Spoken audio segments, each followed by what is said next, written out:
بسم اللہ الرحمن الرحیم نحمده ونصلی علی رسولہ الکریم اما بعد فاعوذ باللہ من الشیطان الرجیم بسم اللہ الرحمن الرحیم انا نخاف من ربنا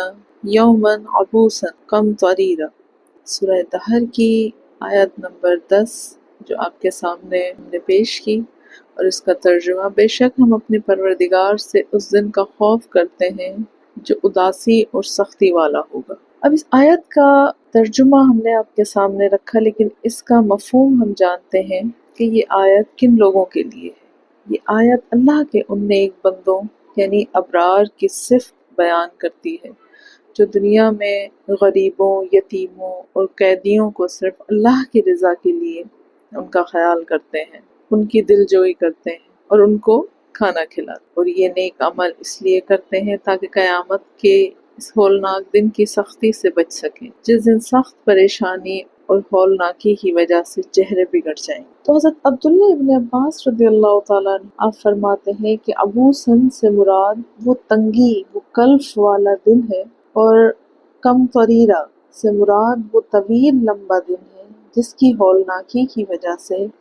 کافر کا چہرہ اس طرح بگڑ جائے گا کہ آنکھوں کے درمیان سے قطران کی طرح پسینہ بہے گا۔ اور امام مجاہد نے اس کی مزید ہولناکی بیان کرتے ہوئے فرمایا،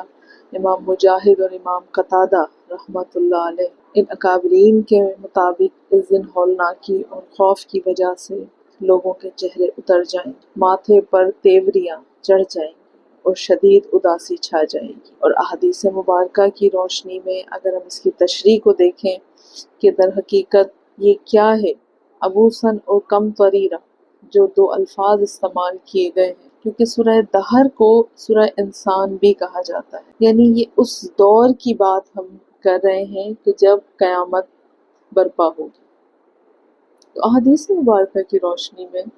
قرآن مجید کی اس آیت میں جس خوف خدا اور قیامت کے دن کا ذکر ہے، احادیث مبارکہ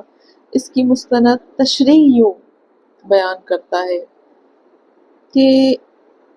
یہاں زیادہ تر زور جو دیا گیا ہے، مستند مطلب جامع معنی احادیث کے جو مفہوم ہیں وہ واضح کر دیے گئے ہیں کہ وہ کون لوگ ہیں کہ جو اللہ تعالیٰ کے رضا کے لیے جو کام کریں، یعنی کھانا کھلانے۔ سب سے پہلے کھانے کا لفظ یہاں بار بار استعمال کیا گیا ہے، یعنی ان لوگوں کا خیال کرنا جو سائل ہوں، جو بھوکے ہوں، اور جن کا ہمیں یہ معلوم ہو کہ وہ آپ سے اللہ کے واسطے کوئی چیز مانگتے ہیں، اور اگرچہ انہوں نے کھانے کا سوال کیا تو ان کو اس انداز میں کھانا دیا جائے، اور یہ سوچیں کہ آپ سب سے پہلے کہ جب کسی بندے کو کسی چیز کی ضرورت ہوتی ہے یا کسی بھی خواہش کی ایک طلب ہے، تو سب سے پہلے وہ اللہ تعالیٰ سے عرض کرتا ہے کہ یا باری تعالیٰ مجھے یہ چیز عطا فرما دو۔ لیکن اگرچہ بندہ کوئی بھوکا ہے اور وہ کھانے کی بات کرے کہ مجھے کھانا چاہیے اور میرے مالک مجھے کہیں سے بھی عطا فرما دے، تو یہ خاص ان لوگوں کے لیے فضیلت ہے کہ کھانا کھلانے اور امن کی فضیلت۔ جبکہ حضور علیہ الصلوۃ والسلام ہجرت کر کے مدینہ تشریف لائے تو آپ صلی اللہ علیہ وآلہ وسلم نے سب سے پہلے خطبہ جو ارشاد فرمایا، اس میں سر فہرست یہی باتیں کہ لوگوں سلام کو عام کرو، یعنی جب بھی تم کسی کو دیکھو مسلمان ایک دوسرے کو سلام کریں، سلامتی بھیجیں، اور نمبر 2 مسکینوں کو کھانا کھلاؤ، صلہ رحمی کرو،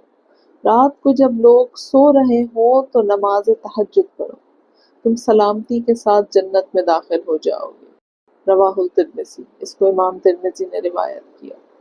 پھر جہنم کی آگ سے بچاؤ کا ذریعہ، بخاری و مسلم کی متفق علیہ کی احادیث ہے کہ میرے آقا کریم علیہ الصلوۃ والسلام نے فرمایا، جہنم کی آگ سے بچو خواہ کھجور کے ایک ٹکڑے کے صدقے کے ذریعے یہی کیوں نہ ہو۔ یہی وہ صفت ہے جس کا ذکر اس آیت سے پہلی آیت یعنی 8 اور 9 میں کیا گیا ہے کہ نیک لوگ اللہ کی محبت میں کھانا کھلاتے ہیں۔ خوف خدا کا صلہ کیا ہے؟ ایک اور حدیث قدسی میں اللہ رب العزت نے فرمایا، عزت اور جلال کی قسم میں اپنے بندے پر 2 خوف اور 2 امن جمع نہیں کروں گا اگر وہ دنیا میں مجھ سے ڈرے گا۔ جیسا کہ اس آیت میں ذکر ہے کہ ہم اپنے رب سے ڈرتے ہیں، تو میں اسے قیامت کے دن امن دوں گا۔ صحیح ابن حبان نے روایت کیا ہے۔ ان تمام احادیث کا اور اس آیت کا خلاصہ یہ رہا کہ بزرگان دین اور احادیث کے مطابق جو شخص دنیا میں غریبوں کی مدد کرتا ہے اور دل میں قیامت کا خوف رکھتا ہے تو اللہ تعالیٰ اگلی ہی آیت میں اس کے لیے یہ فرماتا ہے کہ قیامت کے دن کے شر سے محفوظ فرما کر چہرے پر اللہ تعالیٰ ان کے رونق دیں گے اور دل میں سرور عطا فرمائیں گے۔ اور اللہ تعالیٰ سے یہ دعا ہے کہ اللہ تعالیٰ ہمیں بھی وقنا عذاب النار وقنا عذاب القبر وقنا عذاب الحشر والوں میں داخل فرمائے۔ آمین بجاہ النبی الامین وآخر دعوانا ان الحمد للہ رب العالمین۔